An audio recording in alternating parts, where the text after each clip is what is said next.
Good afternoon, everyone. That's Dean. That's John. This is Rima. This is Nick. And that's Gordon. So, Nick, every month in the mail, I get these 3 letters. I get my electric bill, my car bill, and my water bill. And each of these 3 pieces of correspondence mean one thing to me, and that's money out of my pocket. Now, there's a few things I can do to ease the blow financially every month. I can turn off the lights when I leave a room. I cannot go out with friends as much, but... Yeah, I mean, you can do things yourself, but you got the same problems in industry as well. You know, everyday managers, they're always trying to keep their profits high and their expenses low. But they deal with everything from, maintenance costs all the way up to employee wages and even capital investments. So what you're saying is they could possibly save me money? Exactly. You got your water bill right here. Companies that provide you with that clean water, they're always trying to cut that cost to you by improving their own methods. And by doing so, they can share those cost savings with the consumer. So specifically, we want to talk about carbon filters. They're good for removing that living, nasty, bacterial-ridden organic material from a particular substance. Now that substance can always vary from water to air to even potentially hazardous chemical gases. Now when it's filtered, the substance, whatever it may be, it'll be turned into a purified form that is applicable to a user, someone like us.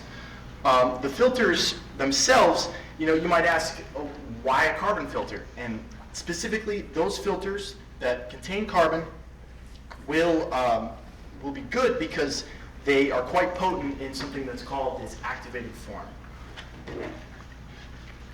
So why carbon? It's the basis of all life. Granular activated carbon is used for removing organic matter and residual disinfectants in water supplies. Most activated carbons are made from raw materials such as nutshells, wood, coal, and petroleum. Surface area. Carbon has high absorbability, which due to its high surface area, is approximately 1,000 square meters per gram. Variable particle size. Activated carbon is available in 3 different sizes. The finer mesh gives best contact and better removal. It's readily available in the carbon filtration companies and are priced about $2 per kilogram. This is the cycle of the carbon bed filter. Is that once the contaminated water flows in, it migrates through the bed of carbon and then clean treated water comes out. This is the problem statement. Carbon bed filters don't meet expectations in aspects of maintenance, cost, efficiency due to the limited cycles of these filters. Effects of limited life cycle include increased cost due to maintenance, transport, and cost of regeneration, increased downtime of filter apparatuses, and regeneration. Well, since these filters aren't perfect in nature, there are negative effects that alter the life cycle. For instance, channeling, which you can see in the picture on the right. The water would filter evenly throughout the process and come out perfectly clean. But in reality, it channels and finds the path of least resistance and avoids much of the filter. Also, there's saturation, where after a period of time, the carbon filter begins to stop filtering the water and can possibly break off and flow into the water stream. With the combination of channeling and saturation, water can start to grow mold and bacteria, which as well can go into the water supply that everyone here drinks. With the basics, or the most common liquid filtration and the flow rate are just how fast you flow the water through and the quality of the water. Well, when you're redesigning the process or the filter itself, there's some things you have to take into account. And the first one that everyone thinks of is cost. Does it cost more to make it or redesign it than it is to use your current one? Second is your safety. There are many guidelines and rules that you have to follow when doing anything in life, including this. Also, there's size limitations. You can make the filter as large as you want to. You can make it the size of this building, but then you can't really use it for anything because it's just too large. And also, it has to be effective which is the obvious one. If you make it and it doesn't filter, it's just trash and useless.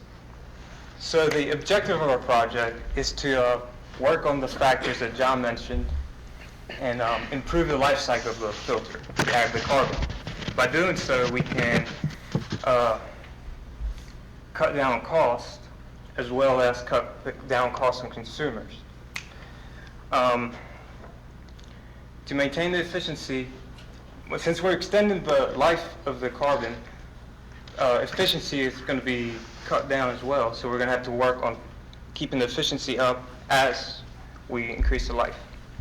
By doing so, we can cut down costs.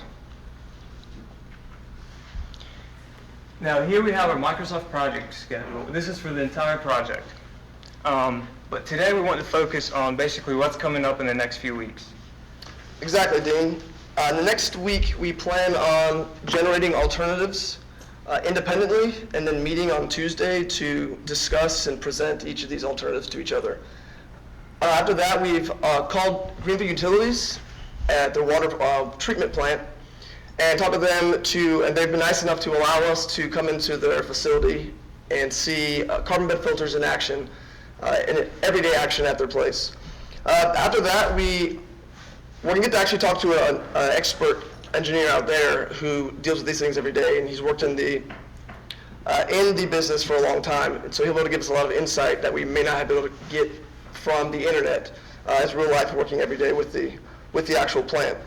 After that, we're going to develop feasibility matrices and decision matrices to help us determine which of our solutions that we've created and discussed is going to work best for our project. After that, we are going to continually be updating our initial report as we check off goals here so that we have our final report in mind.